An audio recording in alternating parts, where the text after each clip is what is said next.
Dito kami sa sa Folsom. Itinayo na yung bahay. Sa Isuse. Ito. This is our new house.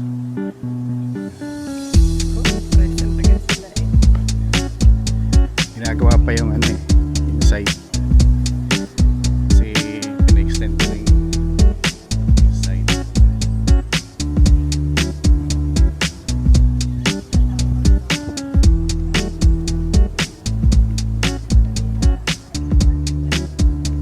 Pasok tayo sa loob.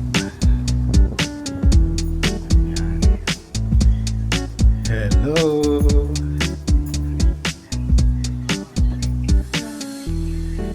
Maliit lang pala malalagay. Ha?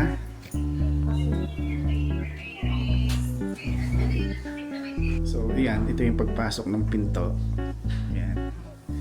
Tapos, pagpasok dito sa kanan, mayroong kwarto. So, ito yung guest room. Pwede ring office. Yan.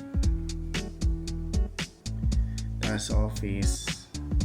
Ito ang guest bedroom. Meron din siyang closet. Tapos meron siyang toilet and bath. May isang vanity. Ayos din. Malaki din.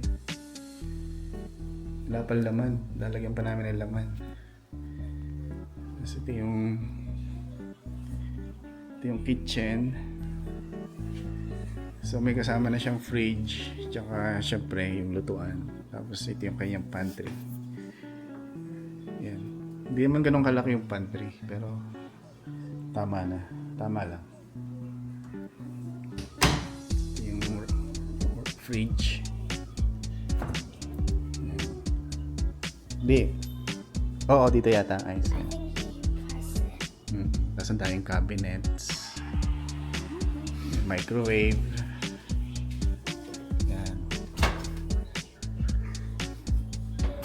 Cabinets, kanto. May dishwasher. Ha? Have you ever chewed ice before? Oo naman. So, I might get ice with that. Ito yung sink. Sink. I might get ice with that. Chew ice. Ito yung living room. Yan. May malalaking bintana. Ito yung Little playroom like somewhere in the living room. ano? Tapos ito yung garahe.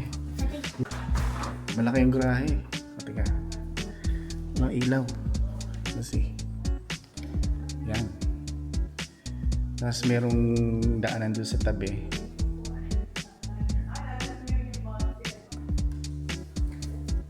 Tingnan natin.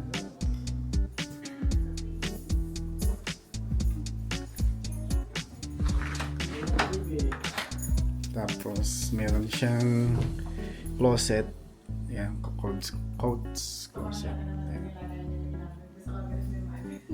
Yan. Tapos tayo sa taas. Yan.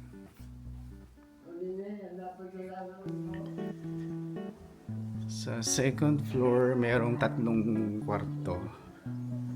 So pag-akyat mo, meron siyang loft. Maliit ng loft. So bala ko, dito ko ilalagay yung aking office. Pagka ako'y work from home. Set up ko dito ng table. Yan. Ganda yung hagdanan niya eh. May mga bintana. Hindi siya madilim.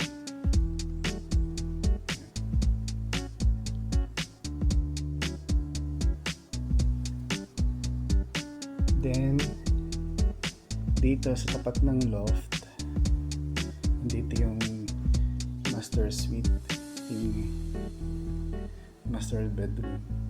Yan. Ayos din, malaki din ang size. Tapos ito yung masters na toilet and bath. Meron siyang tub. Yan. Ito yung view.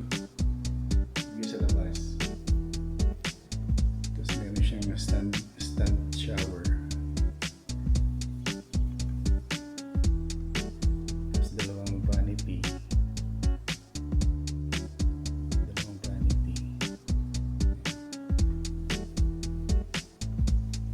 Tapos ito yung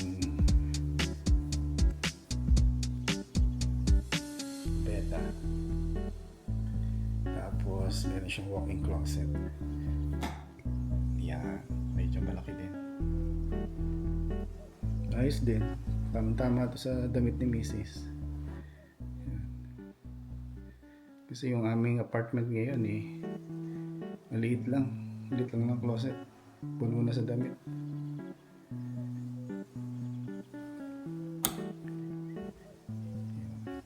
Check natin yung dalawang kwarto dito pa. So ito yung master's bedroom.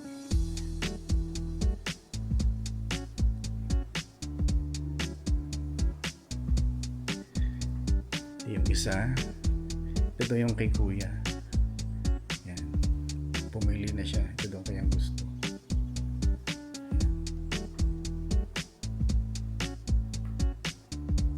Meron din siyang closet. Tapos yung kay nene daw. Ito. Parang mas malaki yung kay nene. Yan, yung kay nene. Yan. Meron din siyang closet. Then, yung laundry room.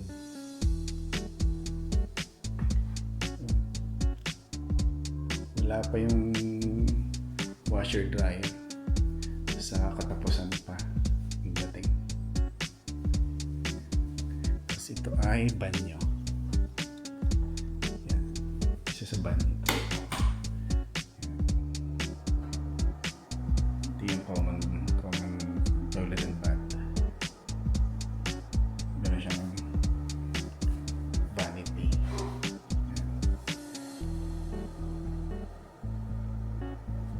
Parang madilim. Yung pala naman.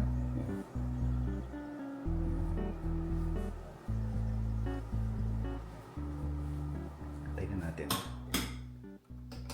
Yan. Sayang ang kuryente. Ito nga pala ay solar. May solar to. Solar power. Ito namang isang ito ay parang mechanical room. Dito yung tankless water heater. Parang fresh air system tsaka heater nandito.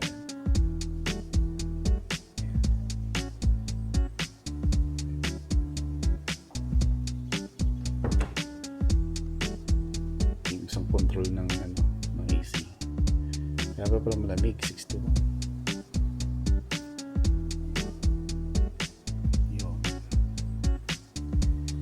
Yun lang. Ito yung backyard. Yan, babagong semento lang Yan. Ito yung sa may left side. Ito yung sa likod. Malaki din. Pwede na magtanim dito.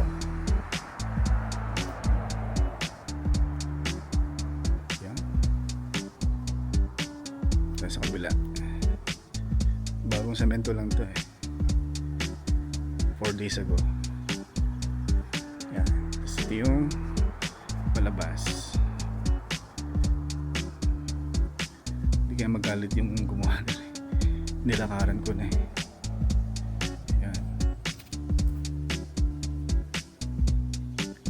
May harang pa. Pin-extend tong yung garahe para 3 sasakyan na makakaparada. Ito yung harapan. Pasok tayo ulit.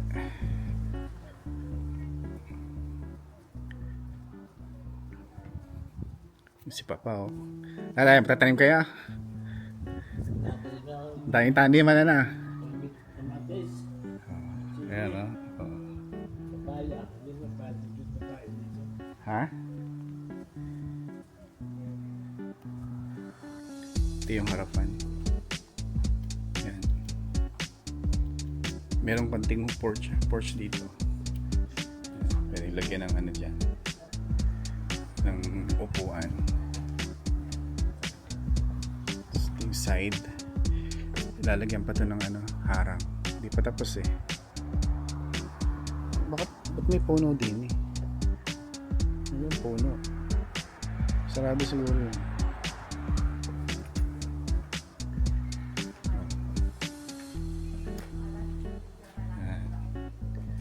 Ganda rin to kasi may cover yung pagpasok. Pagka naulan, hindi ka mababasa agad. Yung grahe. Yan. Ito yung buong bahay sa side. Meron na kayong kapitbahay eh. Meron silang housewarming sa kabila. Ito yung harapan ng bahay. So itong pavement, ginawa siya 4 days ago. Yan.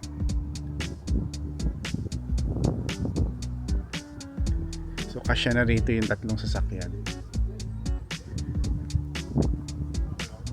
Yan.